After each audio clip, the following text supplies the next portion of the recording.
So I was living in town in this big city, and I came to the realization that driving my truck in town when I had to go pick up milk or cigarettes or a soda pop, it was kind of expensive with gasoline, because gasoline was getting expensive. It's like near $4 a gallon. But anyhow, so I started walking to the gas station, which was about a mile or two. I don't know, 2.5 miles, a mile, I don't know, from my house. And I came across a garage sale. Well, it was more like a front yard sale, but there's a little bicycle. And I looked at it and I was like, if I had a bicycle, I could probably save some time and get a workout, get my legs toned up in better shape. So I haggled with the lady. She's a crackhead, probably selling a poor kid's bicycle to buy some more heroin, because I found out living in the city that crackheads do heroin. But anyhow, so I bought this bicycle. She wanted $10. I offered her $5. And then she countered with $9. And I said, I'll give you $7 and 2 Camel menthol cigarettes. She took the deal. So I took this bicycle and I rode it home, and I'm not gonna lie, it was a very small bicycle. I'm a tall man and kinda look dumb. But it was all about saving money. So when I went to the store in my truck, I picked up a little wicker basket and I duct taped it to the front of the bicycle, and it took me a couple days to get the courage, but I decided whenever I needed a soda pop that I was gonna jump on the old bicycle, which I named Hank. I was gonna ride Hank through the night to go get me a pop. Well, turns out I'm not as good as I once was, and while I made it to the gas station to get my pop, I got tired on the way back. People were kind of making fun of me too, but I really don't give 2 squirts of piss about what anybody thinks. So I was gonna bench the bicycle in the whole garage that I have, and then I saw, I got a whole bunch of weed whackers from whenever I lived out in the sticks. So I got a little creative and I got on that internet and I found the schematics, the diaphragm schematics, the blueprints, whatever you'd like to call it, to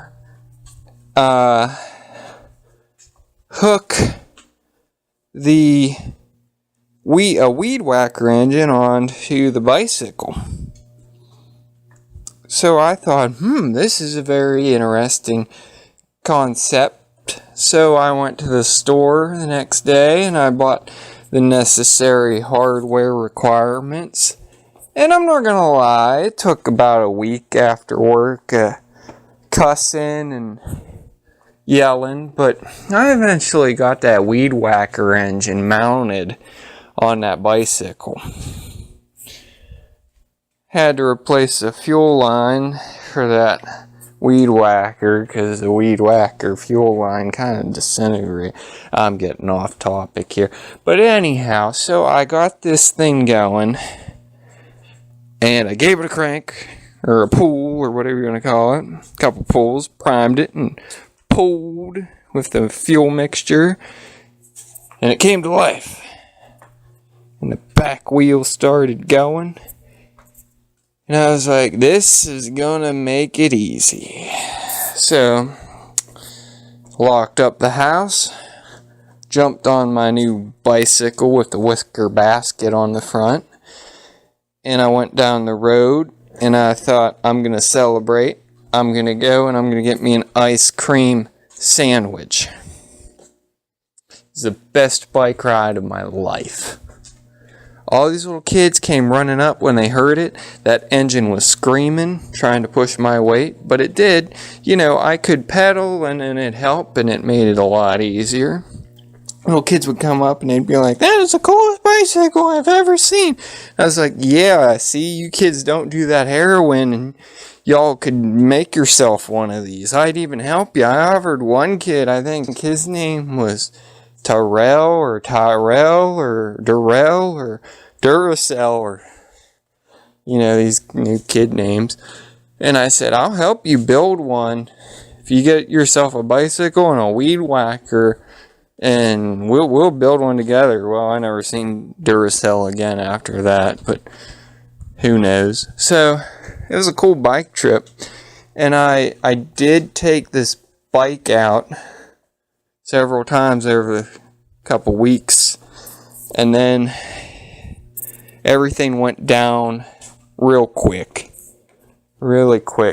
because I went to the gas station the one day, and I was in there getting, I can't even tell you what I was getting, a soda pop and a pack of cigarettes, I think, and I came out, and there was a policeman behind me. He's sitting in his car, like behind my little bicycle with the engine on it. And I waved to him because, you know, I tried to be nice to officer friendly, but he didn't acknowledge my wave. And I was sad. You know, I'm not a crackhead, so I thought we could be friends, but anyhow, so I pull the ripcord, I get that I get that weed whacker going, jump on the bicycle, start pedaling a little bit and let the engine take over. Police car starts moving too. I don't think much of it. I pull on a little side road, going puttering down about 5, 6, 7, 8 miles an hour. He's there right behind me. And I look back and he's just following me. So I speed it up and all of a sudden lights start flashing. And I hear a whoop whoop woo. And I'm all like, oh man, he's gonna go get a crackhead. I better get out of the way. So I got onto the sidewalk, and the whistle started woo, woo, woo, and I must have went, I don't know, a couple hundred yards before I had this strange idea in my head that Officer Friendly was coming after me. So I stopped. I cut the power. And I stood there and I waited to see if he was going to pass. Officer Friendly didn't pass. He stopped, got out of his car, and he tells me something like, you got your license and your registration for this? And I go, here's my license, but I don't have any paperwork for my bicycle. And he goes, is this registered? And I go, no, sir. And that's when Officer Friendly became Officer Dickhead. I was a little upset because he's asking me all these questions.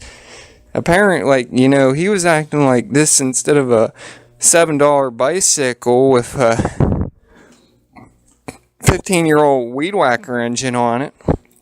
He was asking me these questions like it was a Ferrari. And I started to get a little smart with him because I said, "Look, what are you giving me a problem for?" And he said, "Well, we've heard complaints." And I'm like, oh my gosh. There's all these people, there's all these crackheads, and you're coming after the little guy? And he's all like, he just shrugs me off. And I go, "Look, that guy over there is smoking a doober." And he was. There was a guy on a porch smoking a doober. He went inside, though, after he heard me say that. But Officer Dickhead didn't care. No, he came, and he goes to me, and he writes me a ticket. And I tell him, I go, "This is bullshit. This is just a bicycle with a weed whacker engine on it." I go, "Maybe I'm going to go somewhere, and I'm going to weed whack." And I didn't want to carry the weed whacker, so I put it on the bicycle. And then he asked, "Well, where's the little propeller for the weed whacker? Where's the shaft?" And I said, "I'll give you a shaft." And that's when things started getting dangerous. And I ended up getting a ticket, and they were going to call a tow truck or something. They were confiscating my illegal roadworthy vehicle. But in the end, that's just another reason why I hate living in the city, and how Officer Friendly became Officer Dickhead. The end.